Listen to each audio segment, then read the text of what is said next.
These my dollars make it hurt.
Yeah. What's going on, everybody, tonight? I'm back. There's nowhere in the world I could wait until Saturday to do this. Too much has happened. Too much is going on for me to be on the sidelines. Everybody has talked. A lot of my podcast brothers have talked. Everybody's talked except me. So here I am to go to work real quick. Welcome everybody to the Big Time Show podcast that is being seen and heard live now on my Facebook page, my Big Time Show Facebook page, on my Big Time Show YouTube channel, on the Big Time Show Twitch channel, on my Twitter channel as well. What's going on, everybody, on tonight? Hope you're having a pretty good night. Hope you had a great day. I want to talk about probably what you've already talked about in chat and in your other cowboy groups. And I'll speak to everybody in just a second. Hello to everybody that is on Podbean as well. Good to have everybody here tonight. Do me a favor before we even get started. Listen, I need you guys to share. It ain't gonna cost you nothing to do that. Or you can hit that like button for me. I mean, smash it. Like, whoever's on here now, whoever's watching, if you're here, some of you hadn't commented, so I don't know who's watching me. But first of all, I like to, say hello to you. Thank you for popping in. I'll get to that in just a second to those that are here. But if you hit that like button, you can do that 2 or 3 times. 10 times actually, in less than a second and a half. I need that so that the show can be pushed forward to other faces that I have no clue about. But that's the way that Facebook and YouTube works.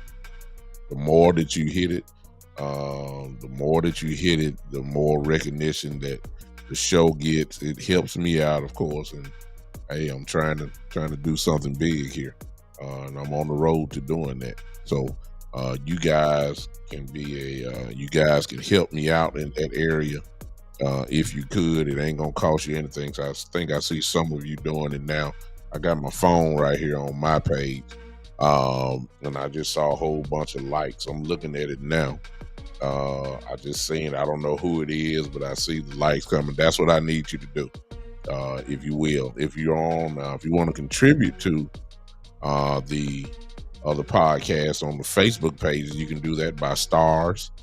And then, of course, if you're on the YouTube page, the super chats are available to you. I can't really see on the platform that I'm on as far as the stars goes, but on the super chats, I can see that. And I will interrupt whatever I'm saying to read your super chat as, a thank you. You paid a couple dollars or a couple cents to do the super chat. I will read your comment for that. So let me see here. Let me speak. Let me look at here. B Bird, what's up on YouTube? What's going on? Spoonie Dog, I see you, man. What's going on? What's going on? I appreciate you too. There's some more in here, but I can't tell because they ain't spoke to me. So, so I wish I could recognize you, but it's all good. We can keep moving on, and maybe I'll say something that'll make you check things out for me, okay? Welcome to the show.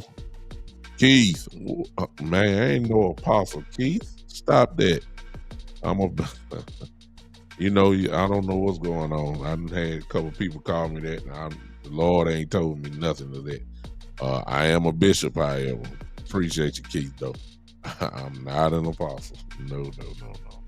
Oh, I am not. But if that's what you think I am, I'll leave that alone. That's religious. I ain't talking religious right now. I'm talking Dallas Cowboy football. Matthew Colley, what's up, man? Appreciate you popping in on me.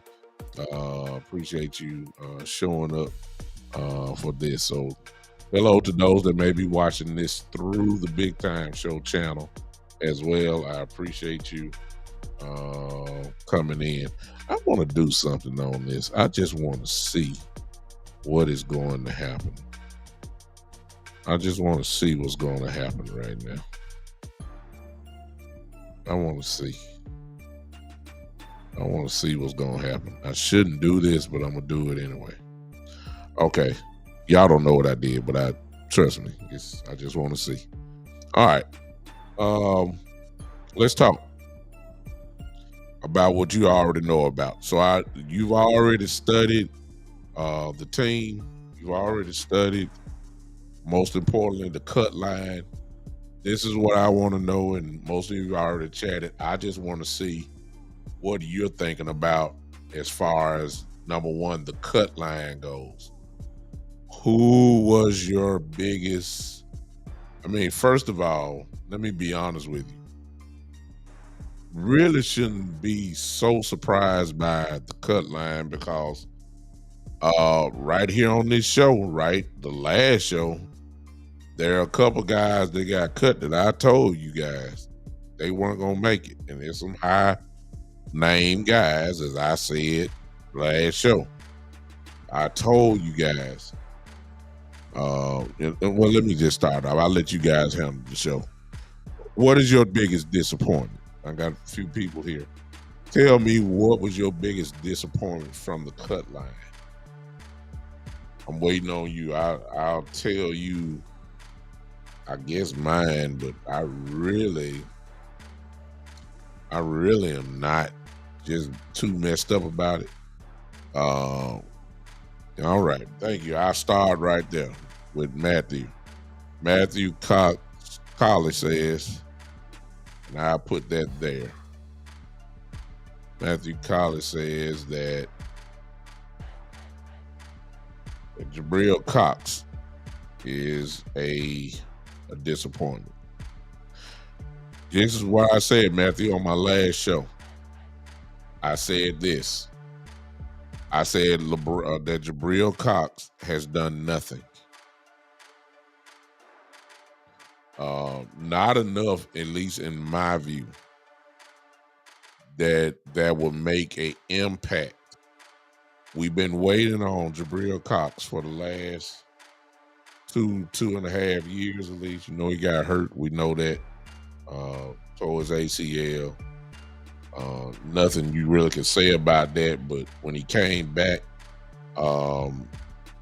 really not an impactful guy. lot of expectation, but not a real impactful guy at all. Wasn't good enough to beat out guys who hadn't played longer. The Damone Clarks of the world, the Luke Harpers. He wasn't good enough to beat those guys out. Even to the point that the Cowboys have adopted this system in saying that, hey, we even put safeties at linebackers. And the sad part about it is that Jabril is kind of built like a safety, like he was in college, and he was not good enough to beat these guys out at all. Not our safeties, because this is just something that Quinn has adopted. Kind of always have. When you go back to his days in Seattle, if you remember, Cam Chancellor would be, up in the hey Metris, I see you. Will be in the box for Seattle in the Legion of Boom defenses, playing the linebacker spot, the outside linebacker spot. So it's nothing to Quinn to put a safety there. So he believes in that, and the reason why with the way that these bigger, these tight ends can run, linebackers really can't do nothing with them. So you will put safeties down. That's why they call it the big nickel defense, where you only have two linebackers, sometimes even one. You would have, your safeties out there covering tight ends and stuff like that. Some even have defensive backs covering safeties, and covering wires. Safeties covering tight ends as well. So it's nothing shocking. I think that what the problem is with Jabril was that there was certain expectations that he just never met. I said on the show he hadn't done anything. And sure enough, it looked like the Cowboys thought the same thing I was doing, at least to the point he's not good enough to be on this team. And that's really just the bottom line. So when you look at Jabril Cox as a Cowboy, what has he done? Nothing. The play did not match the expectation. The play, I'm just saying, he was regulated mostly to special teams, and Kelvin Joseph got more recognition as a special teams guy than you just never heard Cox's name. You just didn't. And partly because he never got on the field, and maybe it has some, maybe it had something to do with his injury, but he got another whole year after the injury and nothing happened. So now he did have I'll give you this, he did have a good game in the last preseason game. He did. He would run the sideline to sideline. He's still fast. Hybrid type guy. I'm not saying he can't play. It's just when you look at what the Cowboys have, and I still think they need a linebacker myself, but he's just not it. That's the bottom line. And I'm gonna give you something else on that, and I'll just go ahead and say it now. In Dan Quinn, I trust. I trust his eyes. I trust his knowledge. And we all know by now that Dan Quinn knows exactly what he's looking for, from the defensive line all the way back to the safety. And I trust Dan Quinn's eyes, his knowledge of the game. And so I'm sorry, when he lets go of somebody, there's a reason why. And Dan Quinn, so far, in my opinion, has earned the right to disappoint us sometime with some of these cuts. He did it last year as well. Turned out to be pretty good. I see you, Matt. Matt says, yeah, I understand that, but all that big talk about him is why I was saying exactly. The big talk, he didn't match it. He did nothing. He did nothing to nothing. Nothing. That's what I've said it before the game started. I knew he was on the borderline. I knew it. And sure enough, even with a pretty decent game, it still wasn't enough. And the reason why it was not enough is because of one, forgive me for not knowing the young man's name, but his last name is Thomas, who was a safety. They couldn't let him go. Number 36, if I'm not mistaken. Dude just took somebody's job. Whoever they were, he took a roster spot. Wanye Thomas, I believe his name is. I believe that's his name. Wanye, I have to look it up. I'm sorry. But let me look at this. Let me pull up the Dallas. Let me look at this. I don't want to mispronounce.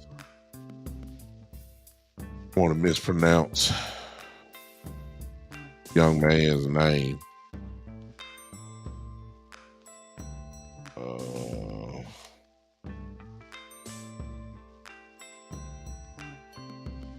I just got a text.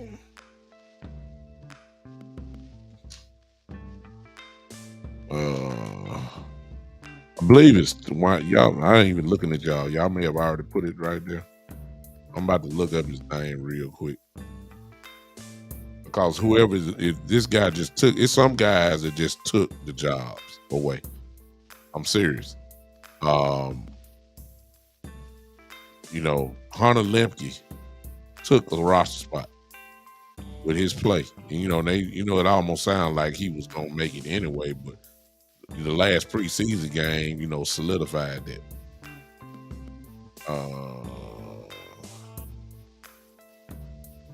I'm trying to find the brother name. Let me see if y'all already put it there. But anyway, goodness.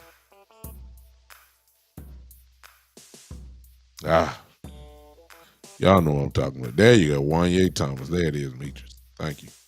Number 30, I'm sorry. That's right. He just took somebody's job.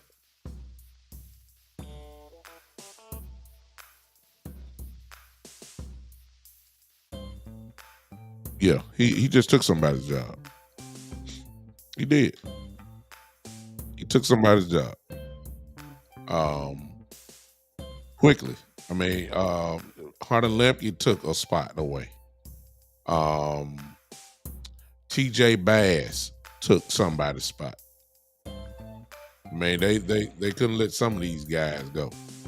I mean, and there was going to be casualties. So guys that somebody thought that they was going to make it, didn't make it. One of them was, what about, oh God, I just lost my train of thought right there. Quentin Bohanna. Cut. I told you guys before the game started, I said, we got way too many defensive tackles and ends as it is. And I said, there's a name there two names that's coming to play. And one, nobody said nothing about Neville Gallimore and Quentin Bohanna. And I said, if there's a last spot, it's between those two. The last preseason game. And what did you see? What you saw, the starting defensive tackles were Neville Gallimore and Quentin Bohanna. They were. Quentin Bohanna has done nothing. Quentin Bohanna has done nothing. Nothing. And he had, expectations as well. But really, to be honest with you, I mean, we already got three guys who we know for sure are there. You got Hankins, you got Mozzie Smith, you got OC, and now you got Gallimore. I mean, that's four defensive tackles. I mean, that's why I say it was only so much you can have. They ain't counting all the defensive ends we got to keep. Pass rushers, I mean, none of them gone except Isaiah Land. And I don't think it's because Isaiah Land is a bad football player. I believe he can play. I would have loved to have had him, but let's be honest. Where is he? Where is he gonna play? I mean, I know you're keeping a roster spot, but let's be honest with you. Let's look at the defensive ends here. All right. I think it's really common sense. We got DeMarcus Lawrence. Might as well say Michael Parsons. That's 2. Dorrance Armstrong. That's 3. Dante Fowler. That's 4. Sam Williams. That's 5. I mean, where was he gonna even dress? Because we keeping all the defensive backs. I mean, that's the way you got to look at it. Like, and as far as hopefully get him through practice squad, which, he was too good, and that's why the Colts picked him up today. So there's no surprise there. Isaiah Lane can play. It's no room. This how stacked this team is. And again, at the beginning of camp, we got guys like myself and all the other people who, try to do stuff like what we do as far as podcasting goes and got shows and all that kind of stuff. I said right from the beginning, man, when you add up the starters and the backups, that really were, it really wasn't a lot of spots open. For real. I'm talking about offense and defense. That really was not a lot of. It's really, when you got a stacked football team like this team is, there's not a lot of spots that really were open even at the beginning of training camp. They pretty much had a good little look on offensive line. We all talked about offensive line depth all summer long and stuff. But look who made it. Was it just TJ Bass? I'm not worried about Hassan Richards. He was expected to make it, if you ask me. I mean, he's a high draft pick. Hey, cool. I see you, Coach Dante. I see you. I mean, TJ Bass, I'm not going to say Hassan Richards because he was drafted. I think he was expected to make it. Me, I'm just saying. TJ Bass is the only one that kind of took somebody's spot. He was. So that's really the only new addition to the line. TJ Bass. That's it. The defense is so stacked, but Thomas, who I just talked about earlier, Wanye Thomas, is really the only one who made it. That's one spot. That's one. Jalen Brooks, the wide receiver, he took Fieco's spot, Semi Fieco's spot. That's 3. I don't know who else. Seriously, I'm saying when you really look at the depth of the Cowboys, and I'm not saying because I'm a homer of Cow, I'm just saying a lot of our backups are guys that played last year for us. So common sense kind of tell you that they were going to be there this year unless something crazy happened. I don't see too many spots that were open in the first place. So if you were going to make this team, you really had to stand out. I believe that Hunter Lemke took somebody's spot. And that's offense and defense because you couldn't let him go. It's too much potential of what you can do with Lemke. And yes, he's not going to get a lot of carries, plays, or whatever, but the kid is impactful. No question. I said it at the beginning when we first drafted him because I've seen him play, not, no 10, 11 games. I saw 2 games from him, and I noticed about him that he was put all over the backfield, tailback, fullback, short yardage back. I said the Cowboys can use that, especially after we let go of Ezekiel Elliott. The question was, who gonna get the hard, tough yards? Who who can be the goal line back. Well, I ain't saying he is Zeke Elliott now, but I am saying you can put him in there and he can score. I am saying that. I don't know if that's it. See, and you got to go back to McCarthy. There was a guy that played at Green Bay named Kuhn. I believe his name was John Kuhn. And every time he got the ball, which wasn't much, Green Bay would say Kuhn. Y'all, some of you guys are old enough to remember that. He was a very popular player, and he was effective. He was not the star tailback. He had a role.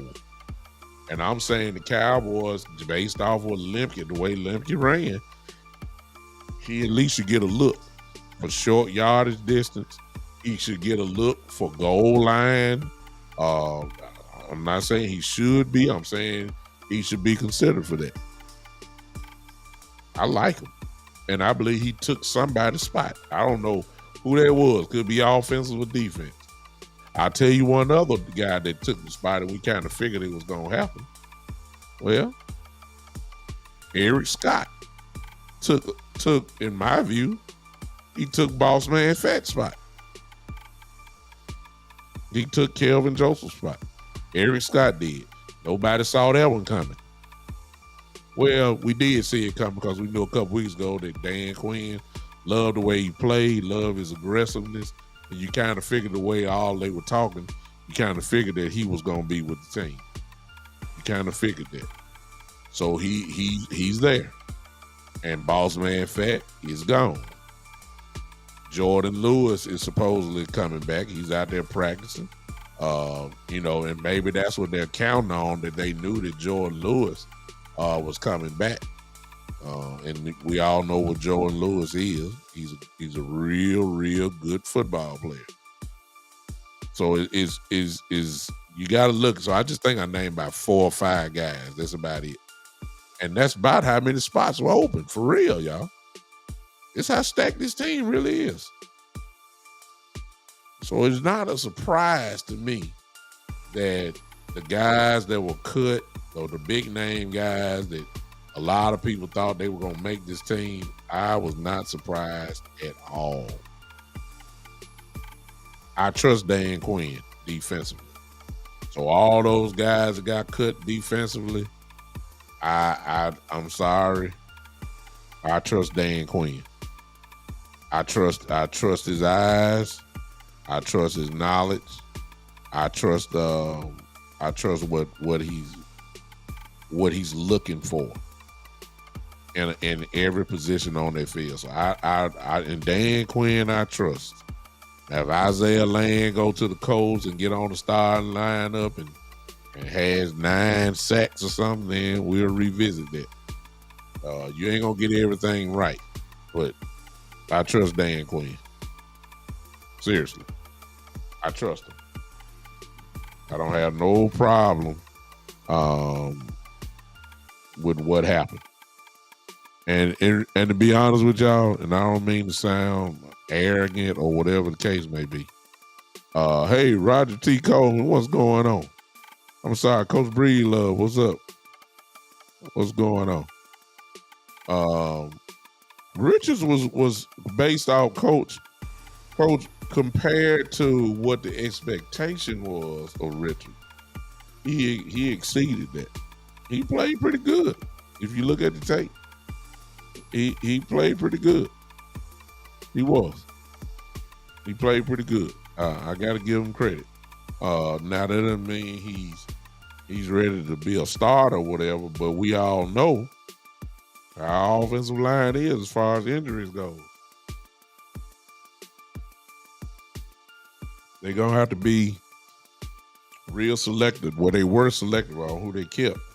And like I said before, the only 2 guys that from the offensive line standpoint was Richards and TJ Bass. Everybody else has, been here. So that's right, Matt. That's what we were talking about. Well, he can do both, Matt, as far as what I was saying, but he's really not going to hit the field a whole lot. But yeah. Oh, okay, Coach. We're praying for you over there, man. Uh, y'all, Coach Breelove, there's that storm that is circling his way into America. Coach Breelove, if I'm not mistaken, if I remember right, I believe he stays in South Carolina.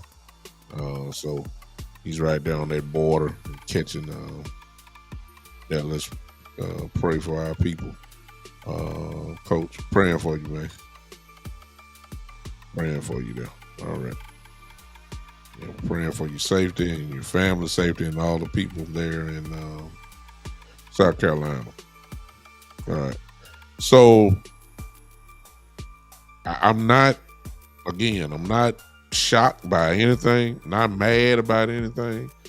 I trust Quinn. If he cut Bohanna, I trust him. If he cut Isaiah Land, I trust him. If he cut Boss Man Fat, I trust him. I'm going to trust that he thinks that Eric Scott is a better cornerback. I'm good. And even the trade that they made for Boss Man, former first round pick, 2020 pick. So the kid is not old. Why, a lot of people say, why Miami trading? Well, when you have a Jalen Ramsey and a Howard on the other side, 2 Pro Bowl cornerbacks, and the kid, probably if you listen to Coach McCarthy said that the kid plays outside corner. He doesn't really play inside, but he'll never play. They drafted him in the first round. He's not going to play. Got Jalen Ramsey. They got Howard on the other side. He's not going to play.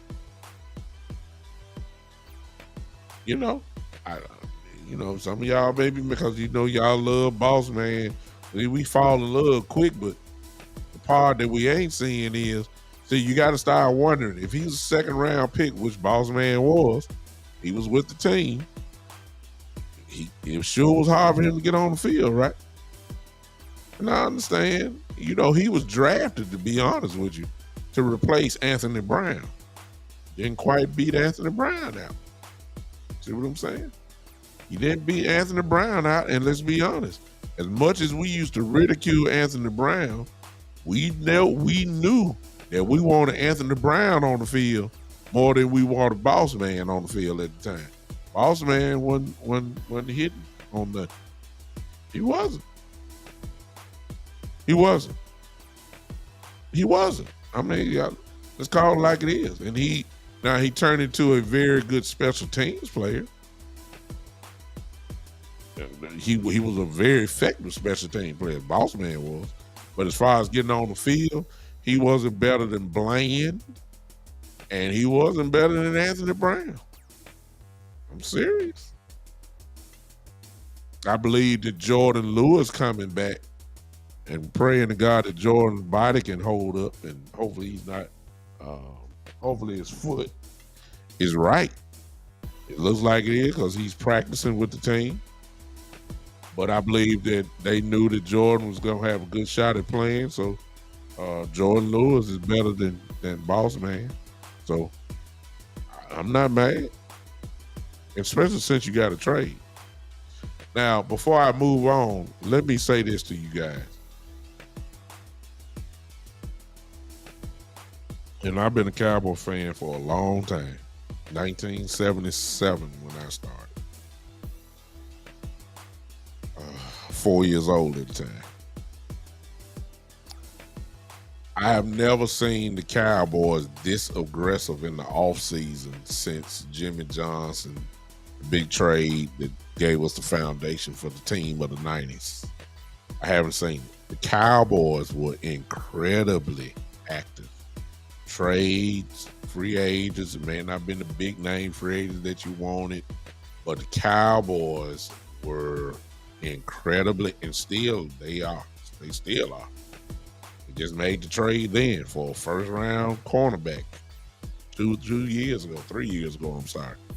Kid is still young. I mean, still ain't nowhere near the end. I mean, the Cowboys, I think we got to give kudos because they making moves trying to win this thing. You can't sign Pro Bowl players every free agent. You got to get some real solid pieces that can build a team, and you try to win a world championship. The Cowboys have done it. I'm impressed by what they have done this entire offseason.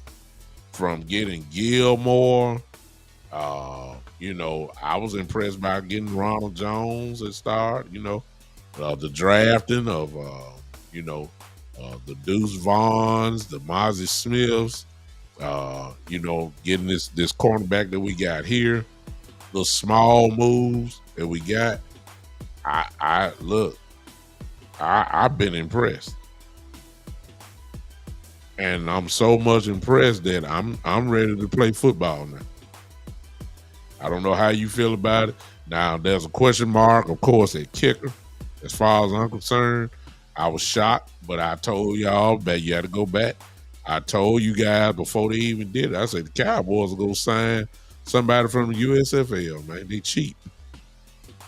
What did they do? They went and got Aubrey from the Birmingham guys, and they from the USFL, and here we go.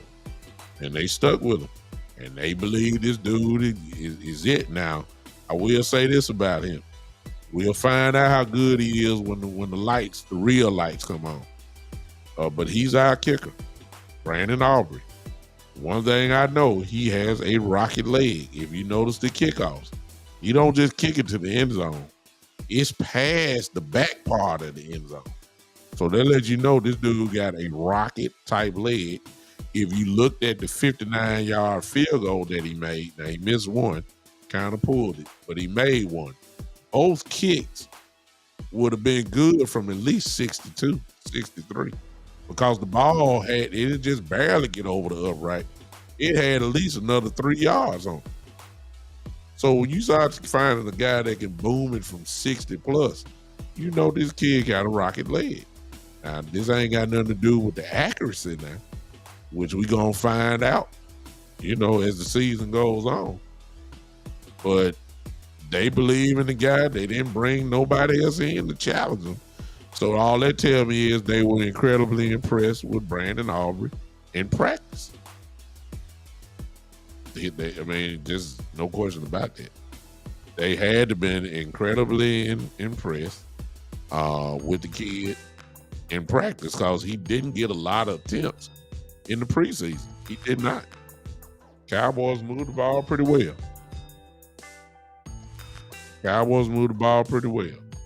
So, other than that, I'm ready to play football. All this talking we done, all this, I know I did for the summer. Not talking trash, but all this analysis and all these predictions and stuff, that's over now. It's time to play. So I'm happy with the 53 so far. We'll see what happens as far as the practice squad goes. What's up, Greg? I see you. Thank you for popping in. I'm ready to play now. I mean, they did the work. They the ones that had the meetings. They're the ones that got all the game tape. They're the coaches there, have had all the discussions. I think they know they already knew before the last preseason game pretty much the folks that were going to make it, with the exception of maybe one or two. I'm ready to play. I'm looking to the Giants now. I mean, I was already looking toward the Giants when I came on a couple of days ago. I'm on to New York now. I'm ready. I'm ready. As you look at the final roster, especially defensively, you have no choice but to say, we're ready. We're ready to play ball. If you feel like that, just help your boy out real quick. I need you to hit that like button, smash it now. Just smash it. I'm looking right now. I'm looking to see who's gonna hit it. If you feel like we're ready to play ball, now if you don't feel like it, tell me why right now.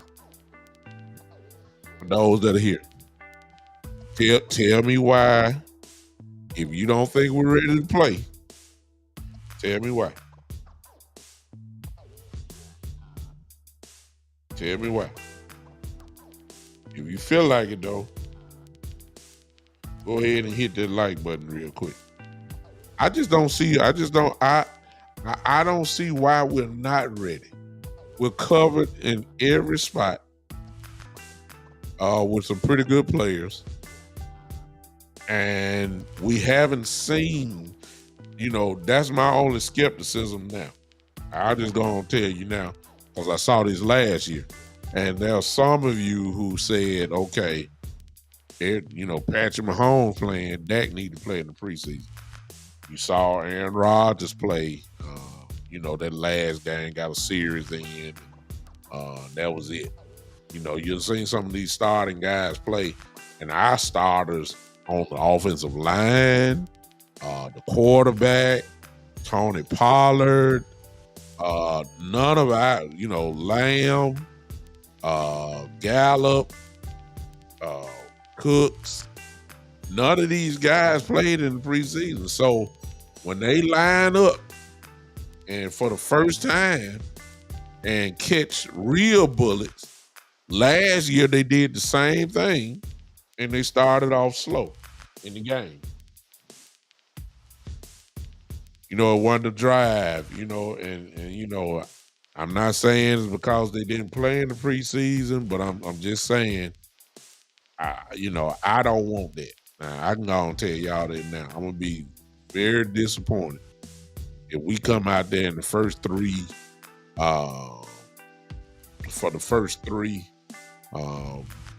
series, and we ain't even got but one first down, or you got 2 3 and outs, and all. I mean that's not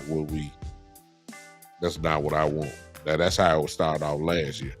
Matthew Colley, I talked about that last show. What were my thoughts on Trey Lance? Well, it's not a problem now, but it could become a problem later. Dak Prescott. That's what I said.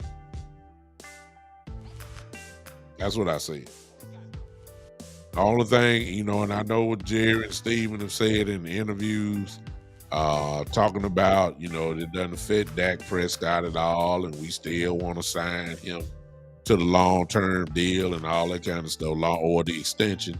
Until they do it, that's when I'll change it. I'm just saying it's going to be interesting to me to see if they're going to sign Dak Prescott during this season. I wonder if they're going to give him that final security blanket for this season. Or are they going to let him play it out and then, of course, take care of him? Because, see, the thing about the Trey Lance deal is his 5th year option. That's where the potential funny part can go on. And it's really not about Dak Prescott. The quarterback that's in trouble is Cooper Rush. See, Cooper Rush contract, he already played last year on it. He got a 2-year, $6 million deal, if I'm not mistaken, something like that. He's the one that's in trouble. Cooper Rush is not going to be our backup quarterback in another year or so. Trey Lance will take over that. He may not take over that. I believe Trey is, and it just all depends. If they don't, because all this summer, all we heard was they want to get Dak extension done so they can go on. That's all we heard. Now, I want to see. If they really get it done. If they get it done, then I ain't talking about nothing. If they get Trey Lance but sign Dak to a 5-6 year extension, whatever, 7-year extension, whatever, it ain't gonna be that long. But I'm saying probably at least a 4-year, maybe 5-year extension. Then what I'm talking about ain't nothing. Then the Cowboys really are invested into Dak Prescott.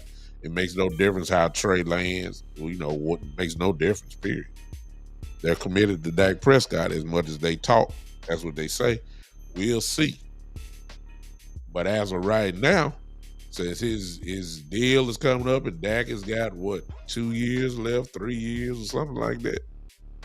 Well, you know, it's very interesting. That's all I'm gonna say.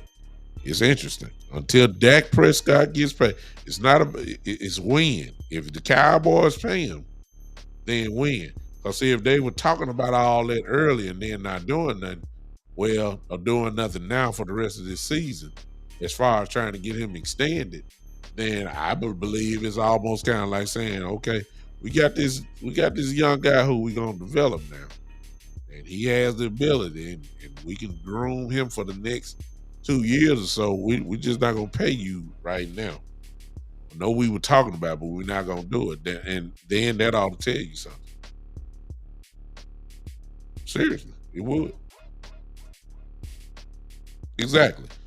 Exactly, B Bird. That's what I'm saying. They can shut it all down. They can shut me up. I go ahead and extend them now.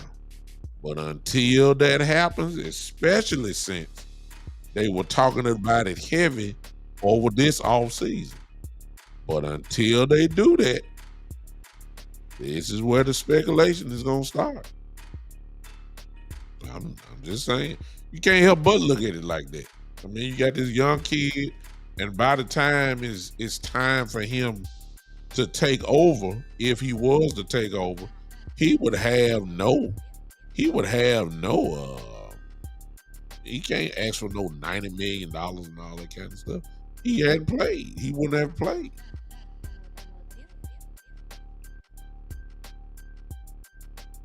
He wouldn't have played. So I'm just assuming, however, also that Dak would not get hurt, which he has been for the last couple of years. See, the worst case scenario for Dak is this: that he gets hurt for an extended period of time. In some kind of way, Trey Lance comes into play and shines. It's kind of like what happened when Tony Romo got hurt and Dak Prescott got in and couldn't lose. Even though it wasn't on him per se. But the bottom line is kind of like Purdy and Lance. You know, Purdy in San Francisco and Lance. Purdy couldn't lose. That's why he there now. Trey Lance gone. You just can't take him out. So you know, the Cowboys do it, pay him, then, you know, I'm not talking about nothing. But until then, there's going to be speculation that goes on. So again, I answer your question. I don't think it's a problem now. It's not a problem now. You know, unless there's injury, Trey Lance won't see the field at all this year. Period. Won't even be considered. He's not better than Cooper Rush right now because he don't know the offense. Period.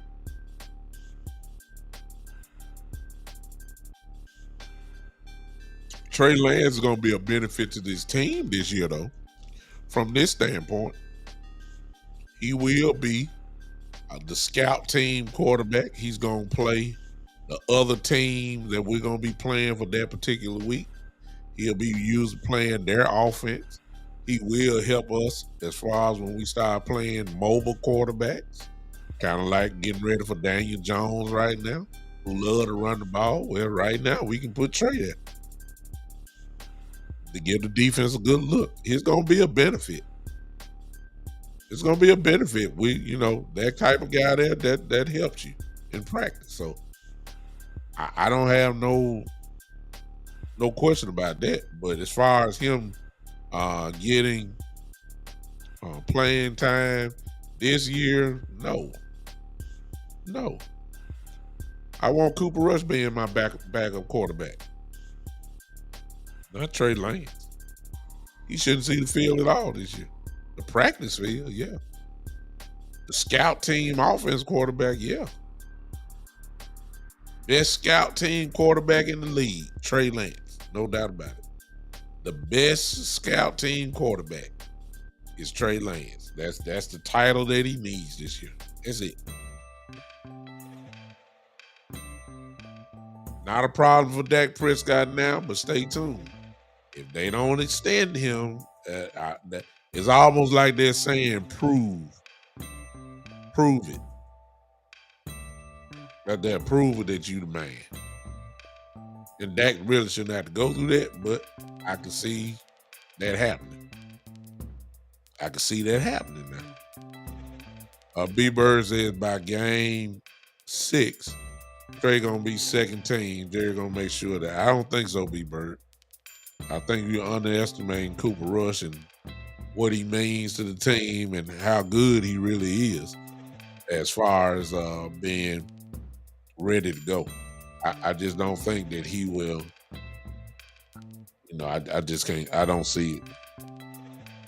And keep in mind what team we talking about, B Bird.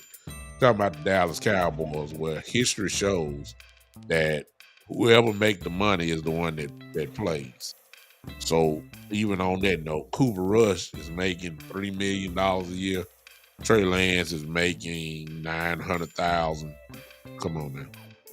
The Cowboys will try to make $1 out of 15 cents. They are going to play Cooper Rush.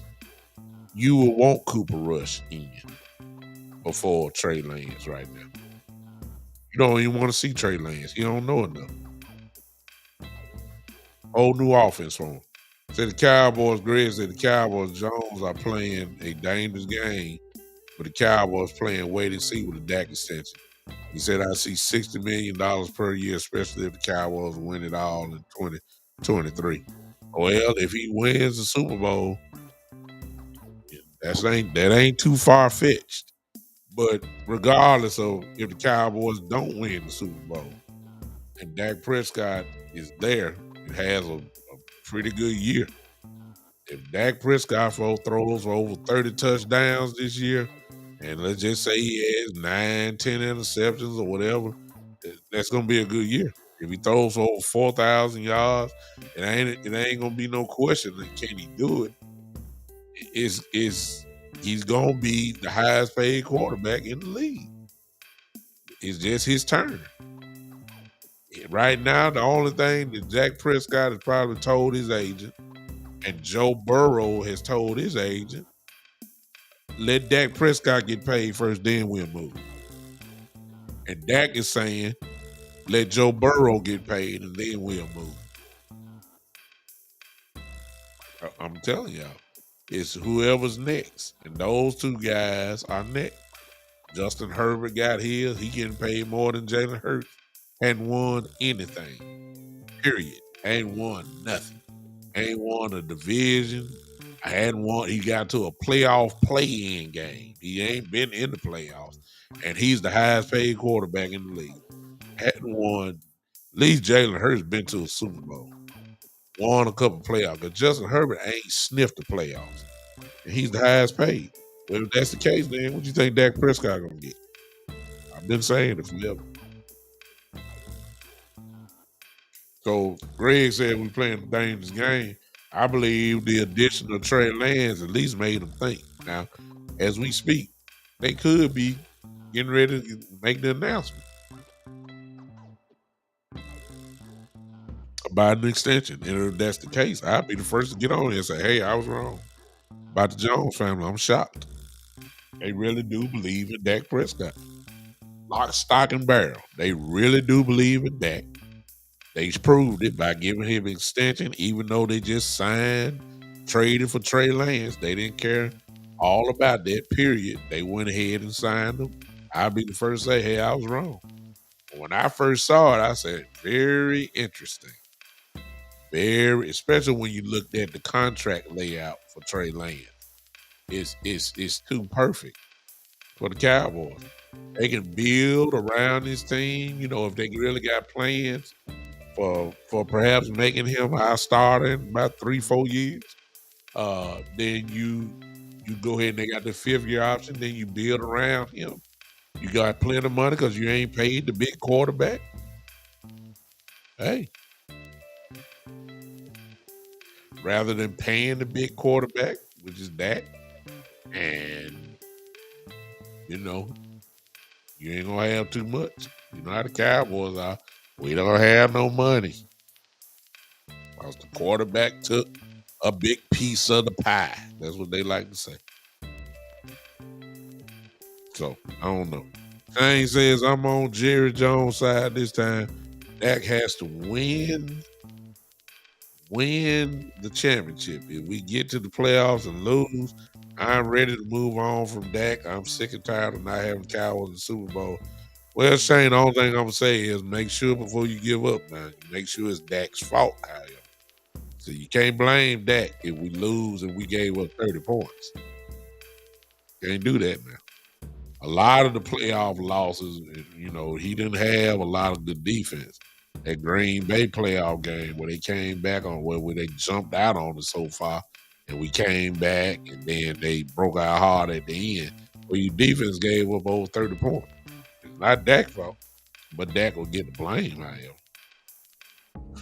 You know, Dak's performance last year, you know, against Frisco, you know, he was maybe one or two big plays away from locking that game up. He didn't make the play.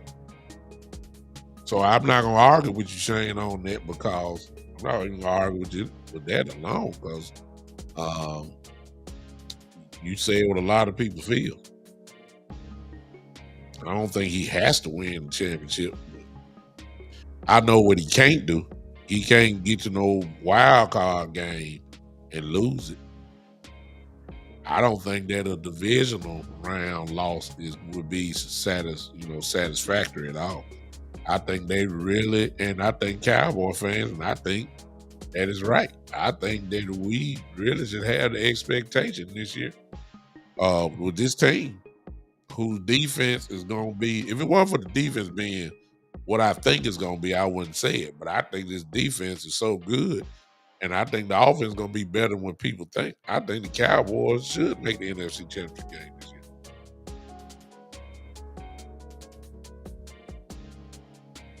I really do. It's too good. The only way this does not happen this year, of course, is injuries and who it is. But if our defense is not what we think that it's going to be this year, if our defense is not top 5-ish, top 3, like everybody think, and some even think they'll be the number 1 defense in the league, if we're not that this year, if we are top 12 defense, that ain't good enough. But if this defense is what I think it's going to be, I believe we should be in the NFC Championship game. No question. I ain't saying Super Bowl yet. But I think we ought to be at least in the NFC Championship game this year. I am saying that. We can't, unfortunately for Dak, Shane, you're right. We cannot get to the playoffs and lose in the wild card round. You know, we can't lose really in the divisional round this year. We can't. And that's, of course, how healthy we are. Every team going to go through injuries. It's about, are the injuries season-ending injuries? Or is it about, you know, you may be out 5 weeks or 6 weeks and you're able to come back? You know, that type of stuff. That's the real question. Who gonna be, you know, be the survivors at the end? That's the real question. That's the question. Can Dak finally play a full season?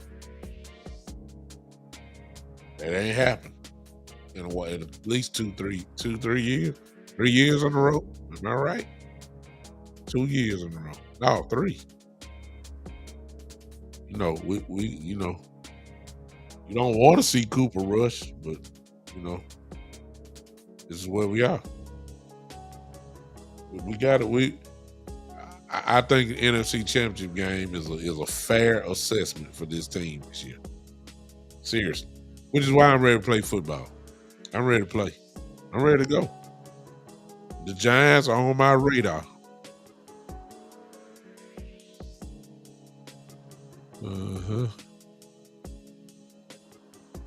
Greg said this would be the number 1 defense in the league this year. I'm ready to go. Well, look, the talking is over. I'm gonna give y'all I think the defense, I've been saying it, and I said it before we got Stephon Gilmore. You can see the defense growing.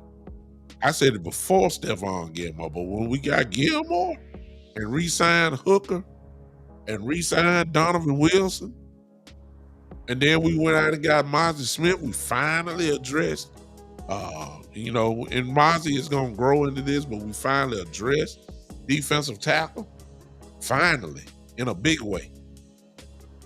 Once I saw that in another year of Micah Parsons, who's gained about 15 pounds and still has the same speed, oh my God.